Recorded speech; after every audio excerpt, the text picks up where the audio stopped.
የካቲት 2018 ዓመተ ምህረት ተናስተልኝ ለማምሻቸው ኢትዮጵያ ቴሌቪዥን ነው። ኢቲቪ 57 ከኢትዮጵያ ቴሌቪዥን እንደቀጠለ ነው።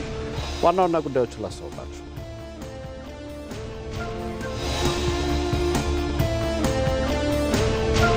ኢትዮጵያ ለዓለም ሰላምና ደህንነት ወሳኝ በሆነው የአፍሪካ ቀንድ አካባቢውን ለማረጋጋት ተመራጭ ሀገር መሆኗን የዘርፉ ባለሙያዎች ገለጹ።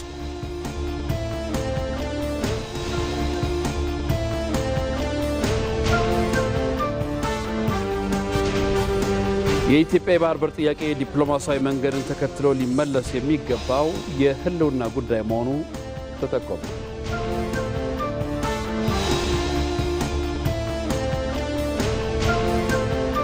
አዲስ አበባ የዲፕሎማሲ ማዕከል ከተማ እንደመሆኗ ታላላቅ ጉባኤዎችን ማስተናገድ በሚያስችላት ደረጃ እየተገነባች ነው።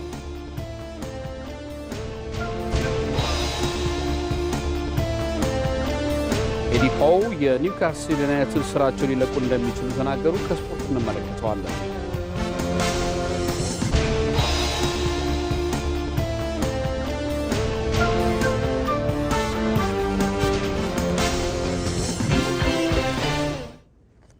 ከዜናዎቹ ጋር አንተነህ ደግፌ ነኝ። አብራችሁን ቆዩ።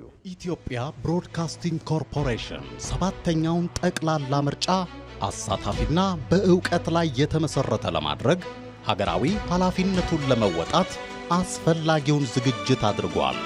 የመራጮችን ግንዛቤ የሚያሳድጉ የምርጫ አስተምህሮ ይዘቶች፣ በምርጫው የሚሳተፉ የፖለቲካ ፓርቲዎች ፕሮግራማቸውን ለሕዝብ የሚያስተዋውቁባቸው የአንድ ለአንድ ውይይቶች እንዲሁም በፖለቲካ ፓርቲዎች መካከል የሚደረጉ የአማራጭ ሐሳብ ማቅረቢያ ክርክሮችን፣ ዜናዎችን፣ ፕሮግራሞችና ዶክመንተሪዎችን በቴሌቪዥን በሬዲዮና በኢቢሲ ዶት ስትሪም አማራጮች ያደርሳል። በቅርቡ ይጠብቁን። የኢትዮጵያ ብሮድካስቲንግ ኮርፖሬሽን። ምክትል ጠቅላይ ሚኒስትር ተመስገን ጥሩነህ አዲስ ከተመረጡት የኢትዮጵያ ወንጌል አማኞች አብያተ ክርስቲያናት ምክር ቤት አመራሮች ጋር በጋራ ሀገራዊ ጉዳዮች ላይ ተወያዩ። ምክትል ጠቅላይ ሚኒስትሩ የምክር ቤቱ 5ኛ መደበኛ ጠቅላላ ጉባኤ የሃይማኖት አባቶች፣ የአብያተ ክርስቲያናት መሪዎችና ጥሪ የተደረገላቸው እንግዶች በተገኙበት በተሳካ መልኩ በመጠናቀቁ ለአመራሮቹ አድናቆታቸውን ገልጸዋል። መንግስት ከምክር ቤቱ ጋር ይበልጥ ተቀራርቦ እንደሚሰራ አመላክተው በሀገራዊ ጉዳዮች ለሚደረግ እንቅስቃሴዎች መንግስት አስፈላጊውን ድጋፍ ሁሉ እንደሚያደርግ አረጋግጠዋል። ምክትል ጠቅላይ ሚኒስትሩ ለአዲሶቹ የምክር ቤቱ አመራሮች መልካም የአገልግሎት ዘመን እንዲሆንላቸው ምኞታቸውን ገልጸዋል።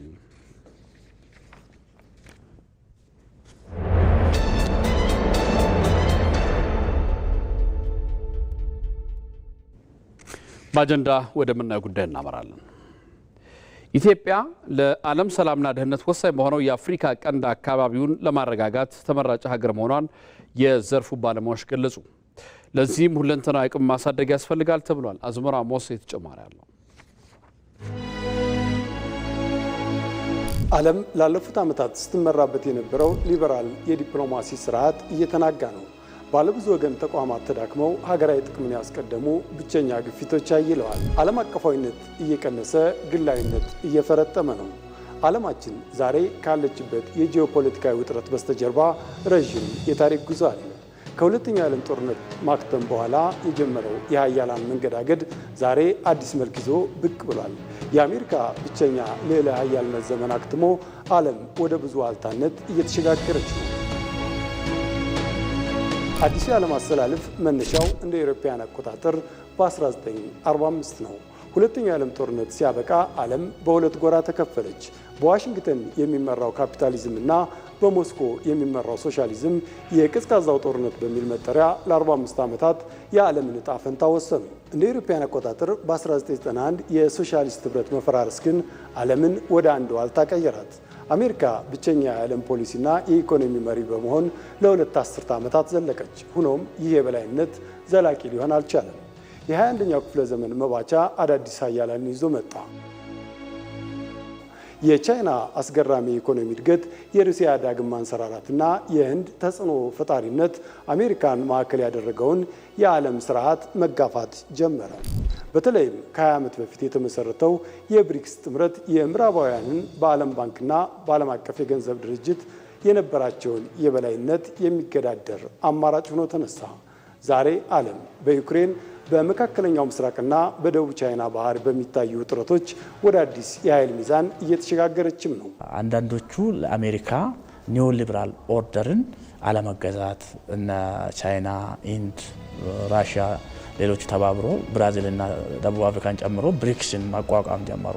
ምንድነው የዓለም አቀፍ የኢኮኖሚ ፋይናንሻል ሜካኒዝሙ በተለይ ወርልድ ባንክ፣ አይኤምኤፍ፣ ወርልድ ትሬድ ኦርጋናይዜሽን እነዚህ የሚያዙበት መንገድ የሚሄዱበት ሂደቶች የዓለም የኢኮኖሚ ስርዓት የኢኮኖሚ ህግ ሌሎቹን የጎዳ ነው የሆኑ ቡድንን የሚጠቅም ሌላውንም ደግሞ የሚጎዳ ነውና ኦልተርኔቲቭ የኢኮኖሚ ስርዓት ህግ ያስፈልገናል የሚል ይዞ መጡ ማለት ነው።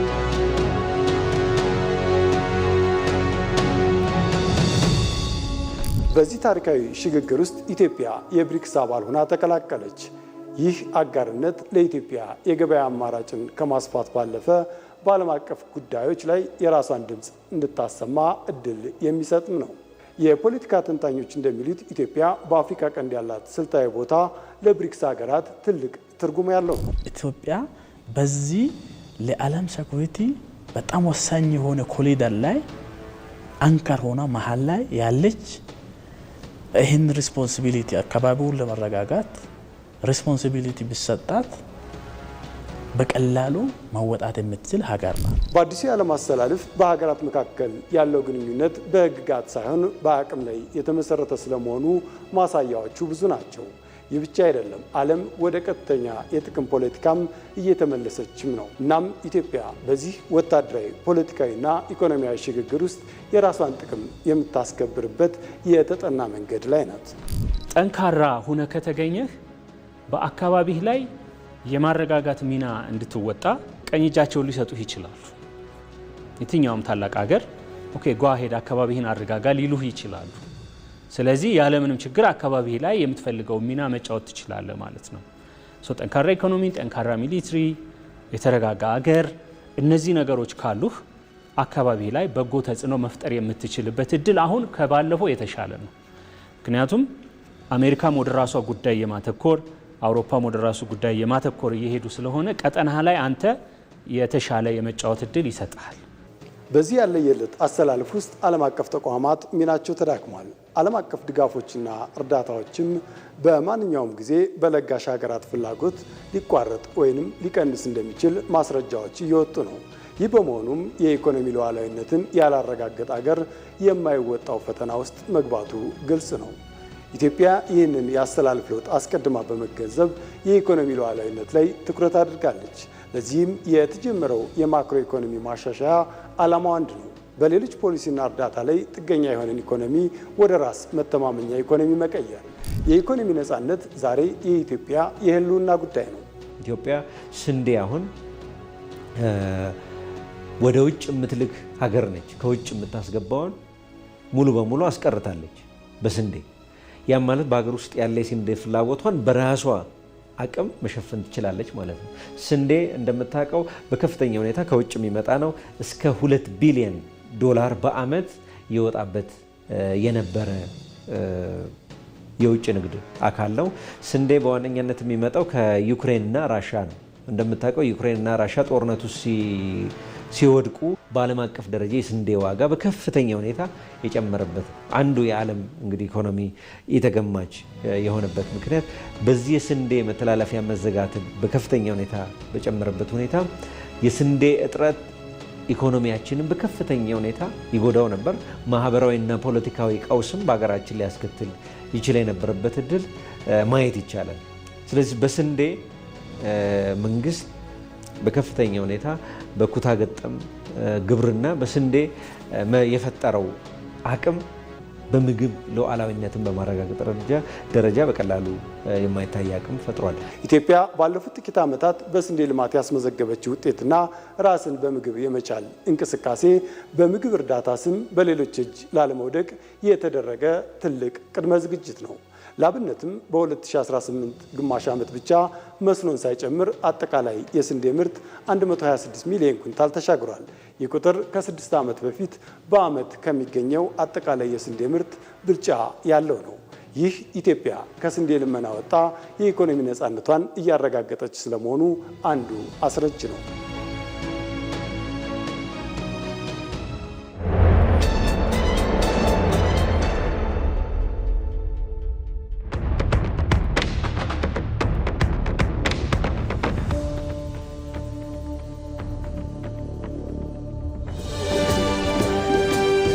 ጭቆናን ቀንበር ያልተሸከመች ለአፍሪካውያን ነጻነት የይቻላልን ተስፋ ያሳየች የባርነት ሰንሰለታቸውን የበጠሰች የአፍሪካ አንድነት ድርጅት ሲቋቋም በራሷ ፊደል ሁሉን የሚያግባባ የህብረቱን መተዳደሪያ ሰነድ የቀመረች የአፍሪካ አንድነት ድርጅት የመጀመሪያው ቢሮ ሥራ እንዲጀምር እንካችሁ ያለች ሁሉም በአንደበታቸው እናትነቷን የሚመሰክሩላት ከማደራጀት እስከ አንድነት ለአፍሪካ ኢትዮጵያ።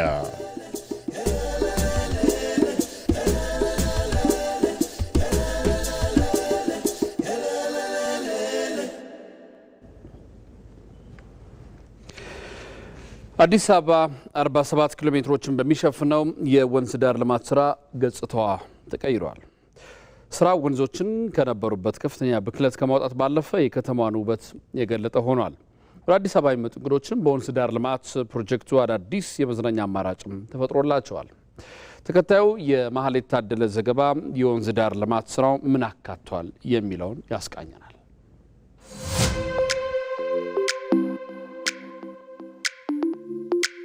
አዲስ አበባ የ76 ወንዞች ባለቤት ናት። እነዚህ ወንዞች በተፈጥሯቸው ንጹህና የከተማዋ ጸጋ ቢሆኑም ለዘመናት የመጸዳጃ ቤት ፍሳሽ ማስወገጃና ደረቅ ቆሻሻ መጣያ ሆነው ተበክለው ኖረዋል። ጠቅላይ ሚኒስትር አብይ አህመድ አዲስ አበባ ስሟን ታሪኳንና ማንነቷን የምትመጥን ከተማ ትሆን ዘንድ ያስጀመሩት የገበታ ለሸገር መርሃ ግብር ወንዞቿንም ታሳቢ ያደረገ ነበረ። የመደመር መንግስት የወንዝ ዳርቻ ልማት ስራን በገበታ ለሸገር ፕሮጀክቶች ውስጥ አካቶ ለመስራት ቢወስንም ትልቅ አቅም የሚፈልግ ስለነበር የተለየ መንገድን መከተል የግድ ሆነ። በዚህም በ2012 ዓ.ም ጠቅላይ ሚኒስትር አብይ አህመድ የተለያዩ ሀገራት መሪዎች የሆኑ ወዳጆቻቸውን በማማከር ባሰባሰቡት የፋይናንስ አቅም የመጀመሪያው ምዕራፍ የወንዝ ዳርቻ ልማት ስራ 7 ኪሎ ሜትሮችን እንዲሸፍን ታቅዶ በውጭ አልሚዎች ተጀመረ። ስራው ለ5 ዓመታት ቢቀጥልም በተፈለገው ጥራትና መጠን ግን ሊከናወን አልቻለም። ይህ ደግሞ መንግስት የተለየ አማራጭ እንዲፈልግ ምክንያት ሆነ። በራስ አቅም በኢትዮጵያውያን ባለሙያዎች እውቀትና በአዲስ አበባ ከተማ አስተዳደር ሀብት ባለፈው ዓመት የወንዝ ዳርቻ ልማት ስራ እንደ አዲስ ተጀመረ። ይህ 8 ወንዞችን የሚያካልለውና 47 ኪሎ ሜትሮችን የሚሸፍነው የወንዝ ዳርቻ ልማት በአጭር ጊዜ ውስጥ በአዲስ አበባ አስገራሚ ለውጥን ማምጣት አስቻለ። በአጠቃላይ በ47 ኪሎ ሜትሮች ውስጥ 15 ግድቦችን፣ 3 ሰው ሰራሽ ሐይቆችና 35 ቼክ ዳም ወይም የውሃ አወራረድ ማስተካከያ ግድቦች እንዲሁም 7 የውሃ ማጣሪያዎችን ያካተተ ስራ ነው። በተለይ ደግሞ ከእንጦጦ ፓርክ በወዳጅነት አደባባይ አድርጎ ፒኮክ መናፈሻ የሚደርሰውና 21.5 ኪሎ ሜትሮችን እርዝመት ያለው ትልቁ የወንዝ ዳርቻ ልማት ስራ የአዲስ አበባን ገጽታ በእጅጉ መቀየር የቻለ ነው። በዚህ መስመር ውስጥ 7 ፓርኮች ይገኛሉ። በመደመር መንግስት የተሰሩት የእንጦጦ፣ የወዳጅነት፣ የኢሬቻና የአራዳ ፓርኮችን ጨምሮ ቀድሞ የነበሩት የአምባሳደር፣ ፒኮክና ኢትዮ ኮሪያ ፓርኮችን የሚያካልል ነው። 862 ሄክታር መሬት ላይ የሚከናወን ግዙፍ ፕሮጀክት ሲሆን 5 ክፍለ ከተሞችና 12 ወረዳዎቻቸውንም የሚያዳርስ ነው። በሌላ በኩል ደግሞ 14.75 ኪሎ ሜትሮችን የሚሸፍነው የቀበና ግንፍሌ ወንዝ ዳርቻ ልማት ስራ ሌላኛው ትልቁ መስመር ነው። በዚህኛው መስመርም ሁለቱን ወንዞች መሰረት አድርጎ ወንዞችን የማልማት የአካባቢ ጥበቃ ስራና ሌሎች መሰረተ ልማቶችም በፍጥነት እየተገነቡበት ይገኛሉ። በአጠቃላይ የአዲስ አበባ የወንዝ ዳርቻ ልማት ስራ ከጠቀስናቸው መሰረተ ልማቶች ባሻገር ትላልቅ ግንባታዎችንም አካቷል። በሁለቱ የወንዝ ዳርቻ መስመሮች 48 ድልድዮች ተገንብተዋል። ከእንጦጦ እስከ ፒኮክ ባለው መስመር 27፣ በቀበና ግንፍሌ መስመር ደግሞ 21 ድልድዮች ተሰርተው የከተማዋ መንገዶች የበለጠ እንዲዘምኑ አስችለዋል። በወንዞች ላይ የጀልባ ሽርሽር ማድረግ፣ በሳፋሪ መኪኖች በጫካ ውስጥ እየተጓዙ እንስሳትን መመልከት፣ በትላልቅ የውሃ ፋውንቴኖች የታጀበ የመዝናኛ ጊዜን ማሳለፍ ለአዲስ አበባ ነዋሪዎችና ለጎብኚዎቿ ተመቻችቷል። አሁን ወደ አዲስ አበባ የሚመጡ ጎብኚዎች ከከተማዋ ሳይወጡ ተፈጥሮን ማጣጣም የሚችሉበት እድልም ተፈጥሮላቸዋል። የወንዝ ዳርቻ ልማት ስራው ቀድሞ ከተጠናቀቁት የኮሪደር ልማት ስራዎች ጋርም የተሳሰረ፣ በወንዞች አካባቢ ይኖሩ የነበሩ በብክለትና በጎርፍ አደጋዎች የተጎዱ ነዋሪዎችንም ህይወታቸውን መለወጥ የቻለ ጭምር ነው። በአንድ ዓመት ጊዜ ውስጥ ብቻ 47 ኪሎ ሜትሮችን የሚሸፍን የወንዝ ዳርቻ ልማት ስራ መከወን መቻል ለአዲስ አበባ ከተማ አስተዳደር ትልቅ ስኬት። ስራው የመደመር መንግስት ባህል የሆነው ፕሮጀክቶችን በአጭር ጊዜ ውስጥ በጥራት ሰርቶ ማጠናቀቅ የተረጋገጠበት ሌላኛው ግዙፍ ፕሮጀክት ሆኗል።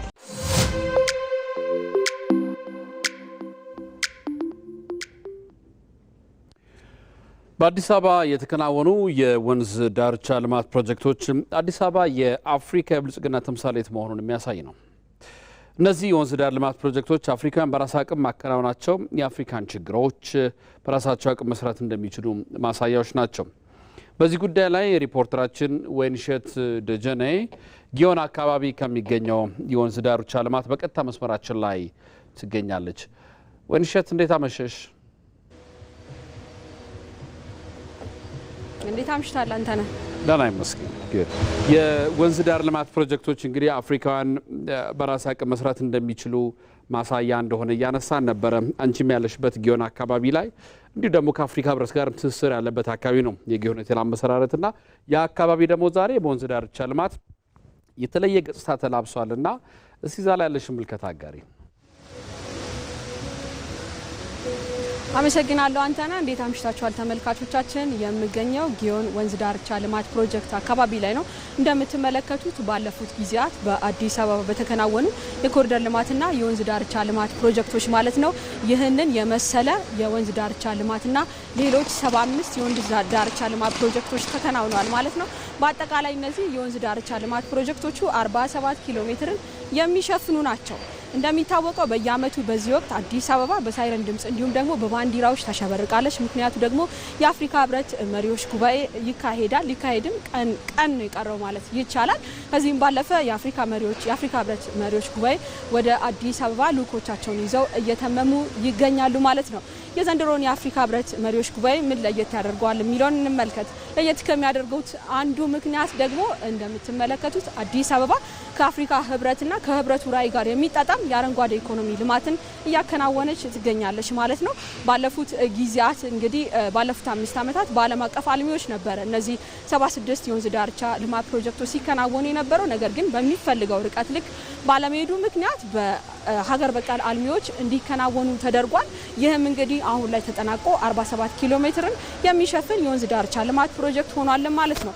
በዚህ ላይ እንግዲህ ምን ታየ የሚለውን ስናይ ደግሞ የአዲስ አበባ የስራ ባህል መለወጡንም ተመልክተናል። በአዲስ አበባ 24 ሰዓት 7ቱንም ቀን በእነዚህ የወንዝ ዳርቻ ልማት ፕሮጀክቶች ሲሰራ ነበርም ማለት ነው። ከዚህም ባለፈ ደግሞ ከህብረቱ ጋር የሚያያይዙ ብዙ ነገሮች አሉት። ለምሳሌ ብናነሳ ይህ በአጠቃላይ የወንዝ ዳርቻ ልማት ፕሮጀክት የተከናወኑ በራስ አቅም ነው። ይህም እንግዲህ አፍሪካውያን ለራሳቸው ችግሮች አፍሪካውያን ራሳቸው መፍትሄ ፈላጊዎች መሆናቸውን ያሳያሉ ማለት ነው። ከህብረቱ ጋር የሚጣጣም ራዕይ ምንድነው ስንል ደግሞ በተለይም አጀንዳ 2063ን ስንመለከት ለዜጎች ምቹ ከተማን መፍጠር ነው። አዲስ አበባን በወንዝ ዳርቻ ልማት ፕሮጀክት እንግዲህ ለነዋሪዎቿ ምቹ ከተማን በመፍጠር ረገድ የወንዝ ዳርቻ ልማት ፕሮጀክቱ ተጠቃሽ መሆን ችሏልን ማለት እንችላለን። በምትመለከቱት መልኩ እንግዲህ ምሽት ላይ የጊዮን የወንዝ ዳርቻ ልማት ፕሮጀክት የተለያዩ ነዋሪዎች በተለያዩ አካባቢ የሚገኙ ነዋሪዎች መጥተው እየተዝናኑ እንዲሁም ደግሞ ንጹህ አየርን እያገኙ ይገኛሉ። እዚህ አካባቢ ላይ እንግዲህ ለተለያዩ ኮንፈረንሶች የመጡ የውጭ ዜጎችንም ለማነጋገር ሞክሬያለሁ። እንግዲህ አዲስ አበባን እንደ ስሟ የሚመጥን እንዲሁም ለሌሎች አፍሪካውያን ከተሞች ምሳሌ የምትሆን አፍሪካ ከተማ ሆና አግኝተናታልም ሲሉ ተናግረዋል። እንደሚታወቀው እንግዲህ አዲስ አበባ አሁን ላይ የኮንፈረንስ ማዕከል እየሆነች ነው። ባለፈው በጀት ዓመት እንኳን ብናይ 150 የሚሆኑ ኮንፈረንሶች በአዲስ አበባ ተካሂደዋል ማለት እንችላለን። ከዚህም ባለፈ ደግሞ በወንዝ ዳርቻ ልማት ፕሮጀክቶቹ ላይ የሚታዩ ነገሮች አሉ። በተለይ የኢትዮጵያን እሴት የምንላቸው የኮንሶ እርከንን በዚህ በወንዝ ዳርቻ ልማት ፕሮጀክት ማየት ችለናል ማለት ነው። በአጠቃላይ እንግዲህ በተከናወነ የወንዝ ዳርቻ ልማት ስራ የህብረቱን ራዕይ እንዲሁም አጀንዳ 2063ን ሌሎችንም ከህብረቱ ጋር የተያያዙ ነገሮች በወንዝ ዳርቻ ልማት ፕሮጀክቶችም አይተናል ማለት ነው። እንግዲህ የአፍሪካ ህብረት መሪዎች ጉባኤ ሊካሄድ ቀናት ቀርተውታል። በርካታ መሪዎች እንግዲህ ከዚህ ቀደም በሆቴሎቻቸው ሲያርፉ እንደዚህ የመሰሉ ፓርኮችን አይጎበኙም ነበር። ግን አሁን ግን በተሰራው ስራ በተለይም እንጦጦ ጊዮንና የተለያዩ ሌሎች ፓርኮች ቦታ ላይ ዱካኖቻቸውን ይዘው እየሄዱ ይጎበኛሉ ማለት ነው። ይህ ደግሞ ለኢትዮጵያውያን ለአዲስ አበባ እንዲሁም ለአፍሪካ ኩራትም የወንዝ ዳርቻ ልማት ፕሮጀክትም የብልጽግና ተምሳሌት ሆኖ አግኝተነዋል ማለት ነው። አንተነህ ለጊዜ ያለኝ መረጃ ይህንን ይመስላል። አመሰግናለሁ ንሸት። መልካም ምሽት። አዲስ አበባ የዲፕሎማሲ ማዕከል ከተማ እንደመሆኗ ታላላቅ ጉባኤዎችን ማስተናገድ በሚያስችላት ደረጃ እየተገነባች ነው። መዲናዋ በታሪክ የአፍሪካ ነጻነት ታጋዮችን በማሰባሰብና ለአፍሪካ አንድነት መጠናከር የነበራትን ታሪካዊ ሚና አሁንም እየተጫወተች ትገኛለች። አስማረ ብርሃኑ ተጨማሪ ያለው። የአፍሪካ መዲና የሆነችው አዲስ አበባ ትላንት በታሪክ አፍሪካውያንን በማሰባሰብ ጥቁሮች ለጥቁር ሕዝቦች ብልጽግናና አንድነት የመከሩባት፣ የአንድነት ሐሳብ የጠነሰሱባት፣ አንድነትን አሃዱ ብለው የመሰረቱባት ከተማ ናት። መዲናዋን በስርዓት ለውጦች ሁሉ አፍሪካውያንን ከማሰባሰብና ለአህጉር አንድነት መጠናከር የሐሳብ መፍለቂያ ስፍራ ከመሆን ያገዳት አንድም የፖለቲካም ሆነ ሌላ ምክንያት አልነበረም። ለዚህም ዋናው ምክንያት ኢትዮጵያውያን ለአፍሪካውያን ነጻነትና አንድነት ያላቸው ጥልቅ ይገባኛልና ጠንካራ የነጻነት ስነ ልቦና ነው። ይህን የተረዱ የነጻነት ታጋይ አፍሪካውያንም አዲስ አበባን ለተልኳቸው ማሳኪያ መንገድ ሲጠቀሙበት ኖረዋል። እነዚህና መሰል ታሪኮች ታዲያ መዲናዋን የአፍሪካ ህብረት መቀመጫ እንድትሆን አስችለዋታል። በየዓመቱ ለአፍሪካ ህብረትና ለሌሎች ዓለም አቀፍ ጉባኤዎች የሚመጡ እንግዶቿን በምቾት ለመቀበል የሚደረጉ የመሰረተ ልማት ግንባታ ስራዎችም የከተማዋን ገጽታ እየቀየሩት ይገኛሉ። በጣም እርግጠኛ ነኝ አሁን ለዚህ ጉባኤ እነዚህ መሪዎች ሲመጡ ይሄን ከተማ ሲያዩ ምን እንደሚሉ ይሄን ለነሱ መተው ነው። ግን እንደ ኢትዮጵያዊነቴ አዲስ አበባ በአዲስ አበባነቷ ደረጃ በጣም ተለውጣለች። እንግዶችን ለመቀበል እጇን ዘርግታ መቀበል ትችላለች። ልዩ ታምር ነው። እኔ ከኃይለ ሥላሴ ጀምሮ አውቀዋለሁ እንጂ ማመስገን የሚገባን ነን ነው የምለው። እኔ እድሜ ለመንግስታችንና እድሜ ለእግዚአብሔር እዚህ ደርሰናል። ኋላ ቀር ነበረ። በአሁኑ ጊዜ ግን እድሜ ለባለስልጣኖቻችን ለውጠውታል፣ ደክመዋል። እያደሩ ይህችን ከተማ ለውጠዋታል። አዲስ አበባ ልዩ ሆናለች።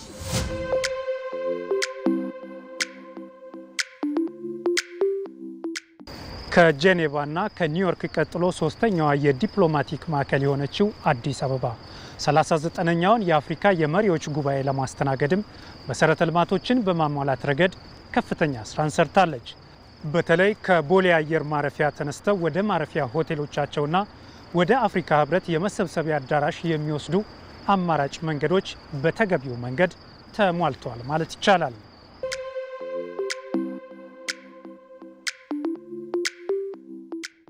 መንገዶቹ ኔትወርክ ሆነዋል። ወደ 40 ኪሎ ሜትር የሚሸፍን ነው። እነ ቸርቸር ጎዳና፣ እነ ለገሃር፣ ከስጢፋኖስ 4 ኪሎ ከ4 ኪሎ ስጢፋኖስ መንገዶች ሁሉ እንደገና መልሰው የለሙት በዚሁ ኮሪደር ስር እየተቀናጁ ነበርና ካዛንቺስ እንደምናየው መንገዱ ኔትወርክ ሆኗል በሁሉም አቅጣጫ። ካዛንቺስ መጥቶ ስለ ኮኔክቲቪቲ የማይገባው ሰው አለ ብዬ አላስብም። ክቡር ጠቅላይ ሚኒስትራችን ብዙ ጊዜ ፕሮጀክቶቻችን እናገናኝ፣ እርስ በርሳቸው የተናበቡ ይሁኑ፣ ለውጤታማነት ቀልጣፋ አገልግሎትን ለማምጣት የሚያስችሉ ይሁኑ የሚለውን ጽንሰ ሀሳብ በተሟላ ሁኔታ ካዛንቺስ ላይ መተግበር ችለናል። እግረ መንገዳችን ደግሞ ወደ እነኚህን 40 ኪሎ ሜትር መንገድ ስንገነባ መልሰን ስናድስ በርካታ መሰረተ ልማቶችን ለዘላቂ ልማት ለኢትዮጵያ ብልጽግና ለነገው ትውልድ ስንቅ የሚሆን ስራ ለዛሬው ትውልድ ደግሞ ጥሩ መጠቀሚያ ክብራችንን የሚያስጠብቅ ጽድት ያለች አዲስ አበባና የመኖሪያ አካባቢ እንድትኖረን ማድረግ የሚያስችል ማሳያ ተሰርቷል። የእግረኛ መንገዱን ካየነው ወደ 81 ኪሎ ሜትር የሚሸፍን ነው። የሳይክል መንገዱ ወደ 20.7 ኪሎ ሜትር የሚሸፍን ነው። ብሔራዊ ኩራት የሆነው የኢትዮጵያ አየር መንገድ የቦሌ ዓለም አቀፍ አውሮፕላን ማረፊያም የአፍሪካውያን መግቢያ በር፣ የዲፕሎማሲ ጎዳና ሆኖ ከትላንት እስከ ዛሬ ዘልቋል። በተለይ ከቦሌ አውሮፕላን ማረፊያ እንግዶች ወደ የማረፊያዎቻቸው የሚጓዙባቸው አማራጭ ምቹና ደረጃቸውን የጠበቁ መንገዶች ከለውጡ ወዲህ በኮሪደር ልማቱ በስፋት ተገንብተዋል።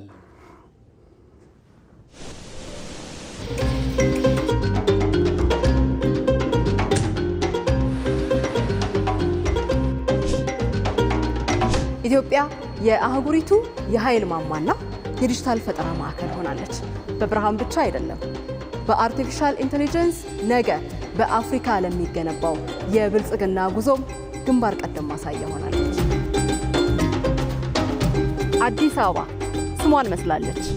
ውብ፣ የዘመነች፣ ጤናማ የህይወት ማሳያም በመሆን ለአፍሪካ ተምሳሌት መሆን ችላለች።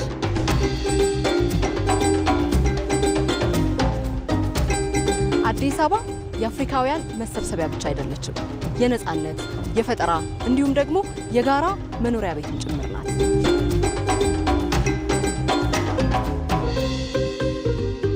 ወደ ቀዳሚዋ የለውጥ ምድር እንኳን ደህና መጣችሁ።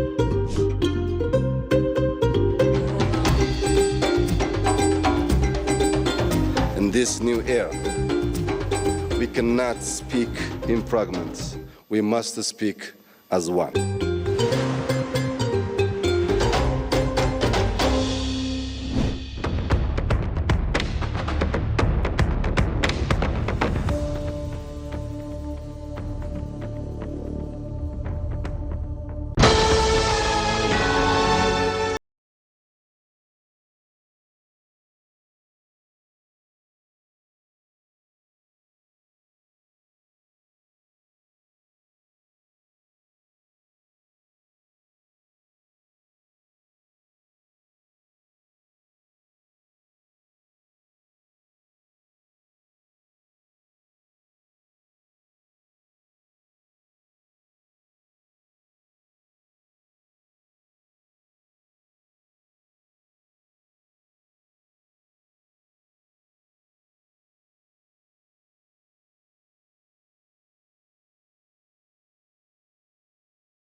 በታላቅ አክብሮት ነው።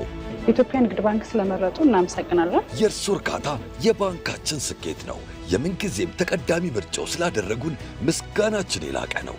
እናመሰግናለን። እኛም ይህንን ሳምንት ለእርሱ ለደንበኞቻችን ሰየም ነው። መልካም የደንበኞች አገልግሎት ሳምንት። የኢትዮጵያ ንግድ ባንክ ሁሌም የሚተማመኑበት ባንክ።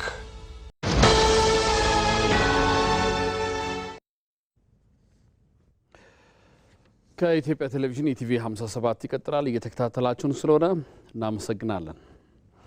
ኮማንዶ አየር ወለድና ልዩ ኃይል ጸረ ሽብር ጠላትን ቅስም የሰበሩና ሀገርን ያኮራ ጀግንነት የፈጸሙ ናቸውን ሌተናል ጀነራል ሹማ አብደታ ገለጹ።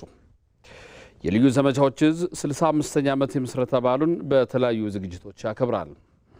ክብረ በዓሉን አስመልክቶ መግለጫ የሰጡት የልዩ ዘመቻዎች እዝ አዛዥ ሌተናል ጀነራል ሹማ አብደታ ኮማንዶ አየር ወለድና ልዩ ኃይል ጸረ ሽብር በየስርዓቱ በተለያየ ፈተናዎች ውስጥ ያለፉና እየተጠናከሩ መምጣታቸውን ገልጸው የጠላትን ቅስም የሰበሩና ሀገርን ያኮሩ ጀግንነት የፈጸሙ ናቸውን ተናግረዋል።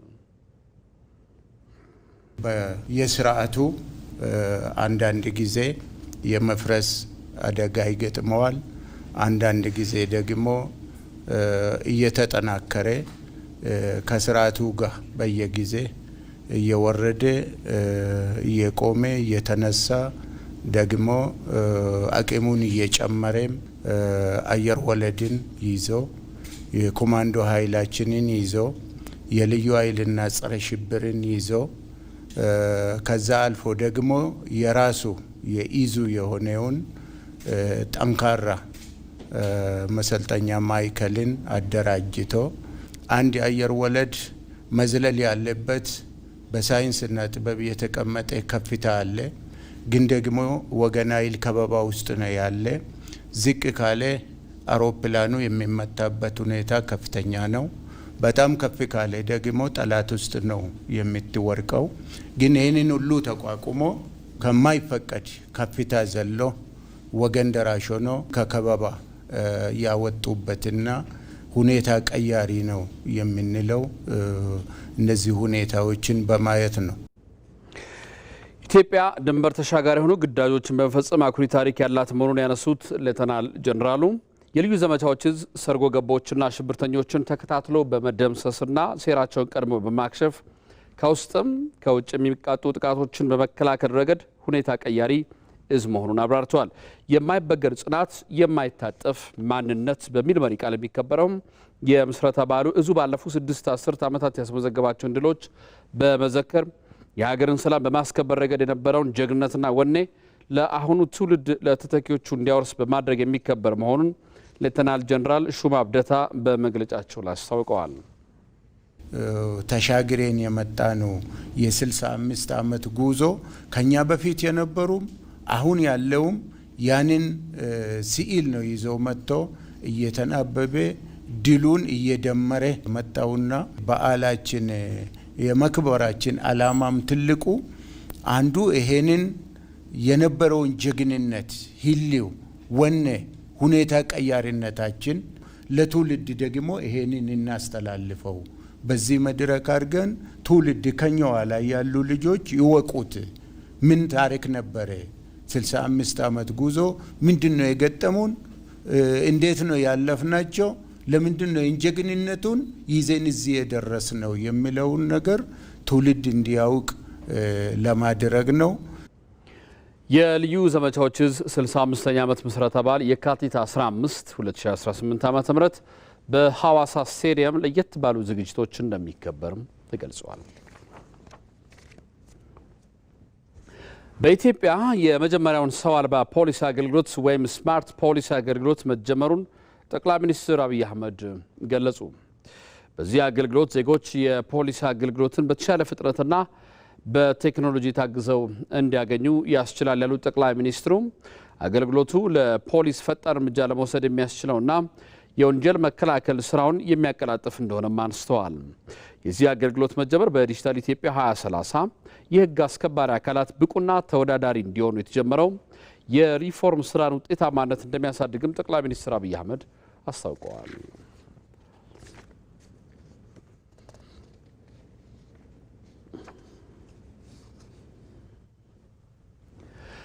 ቀደም ሲል ጠቅላይ ሚኒስትር አብይ አህመድ ስማርት ፖሊስ ይፋ መደረጉን ተናግረው ነበር። ይህም በተመለከተ ደግሞ በተንቀሳቃሽ ምስል ተከታትለን እንመለስ።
ኢትዮጵያ በቀይ ባህር ላይ ለዘመናት የኖረ ተፈጥሯዊና ታሪካዊ ጠንካራ ትስስር ያላት ሀገር ናት። አሁን ላይ የኢትዮጵያ የባህር በር ጥያቄ ዲፕሎማሲያዊ መንገድን ተከትሎ ሊመለስ የሚገባው የህልውና ጉዳይ ሆኗል። አቤል ሙልጌታ በዚህ ጉዳይ ላይ ያጠናቀረው ዘገባ አለ። የኢትዮጵያ የባህር ባለቤትነት ጥያቄ ታሪካዊ መልክዓ ምድራዊና ህጋዊ መሰረቶች ያሉት ነው። አሁን ላይ ኢትዮጵያ እነዚህን መሰረቶችም ይዛ የቀደመውን የታሪክ ባለቤትነት ለማስመለስ እየሰራች ያለች ሀገር ናት። ለኢትዮጵያውያንም ዛሬ ላይ ቀዳሚው የፖለቲካና ኢኮኖሚ አጀንዳቸውም የባህር በር ሆኗል። ይህ የሆነው በግብታዊነት ሳይሆን ታሪክን ተመርኩዞ በኢትዮጵያ ላይ የተሰራ የባዕድ ሴራን ለመክፈፍም ጭምር እንጂ። የኢትዮጵያን የባህር በር ታሪክ ስንመለከት ለብዙ ሺህ ዓመታት የባህር በር ባለቤት የነበረች ሀገር እንደሆነችም እናገኛለን። የመጀመሪያውም በአክሱም ዘመነ መንግስት ላይ ይወስደናል። የአክሱም ስልጣኔ ከነበሩ ታላላቅ የዓለም ኃይሎች መካከል ኢትዮጵያ አንዷ እንድትሆን ያስቻለ የአዱሊስ ወደብም ነበራት። በቀይ ባህር ላይ አዱሊስ ወደብን በመጠቀምም ከህንድ እስከ ሮማን ኢምፓየር ድረስ የንግድ ግንኙነት ይከወንበት የነበረ ታላቅ ታሪክም ነው። በአንድ ወቅት በቀጠናው ሀያል ሀገር፣ በአንድ ወቅት በቀጠናው የባህር በር ብቻ ሳይሆን ያንን ኦርደር ያስያዝ ጠንካራ ሀገር መሆናችን እንዳይነገር ተከድኗል። የባህር በር ታሪካችን እንደ ንጹህ ወርቅ ነው።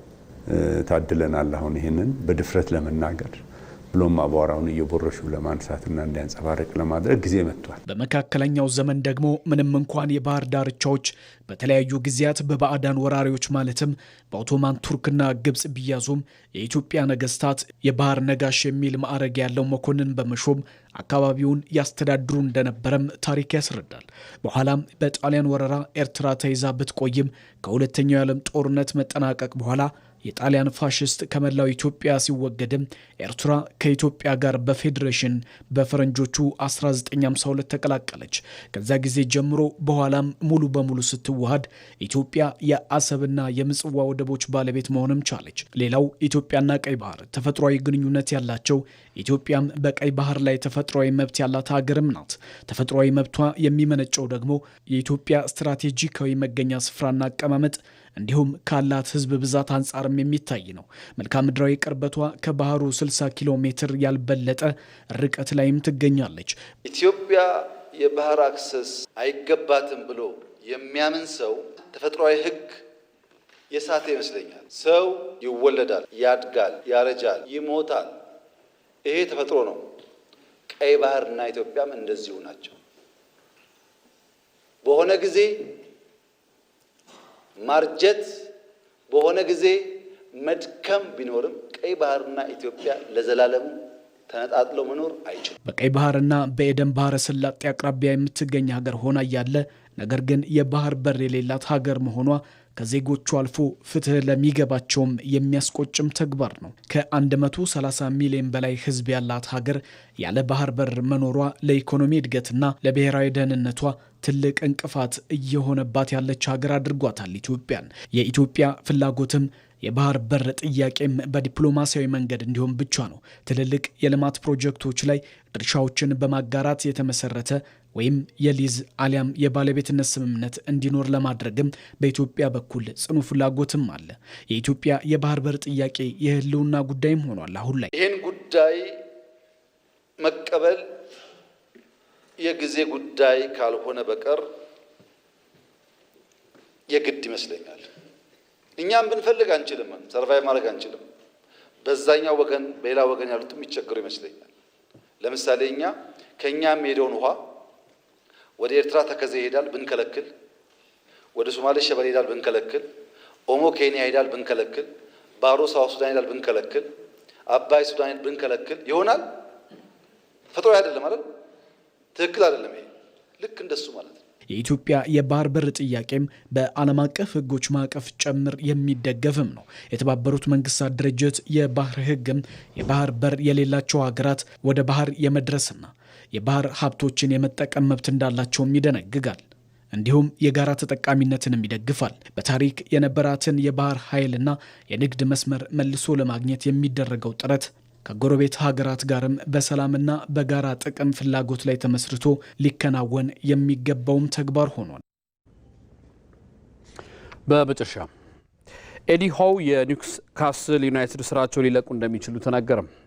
አሰልጣኙን ያሉት በሳምንቱ መጨረሻ በብሬንትፎርድ 3-2 ከተረቱና በደጋፊዎቻቸው ተቃውሞ ከተሰማባቸው በኋላ ነው። ኒውካስል ካለፉት 8 ጨዋታዎች ማሸነፍ የቻለው አንዱን ብቻ ሲሆን በሊጉ ደረጃ ሰንጠረዥ 12ኛ ላይ ተቀምጠዋል። ከኢትዮጵያ ቴሌቪዥን ኢቲቪ 57 አብቅቷል። ስለተከታተላችሁን እናመሰግናለን። አንተነህ ደግፌ ነኝ። ሰላም ደሩ።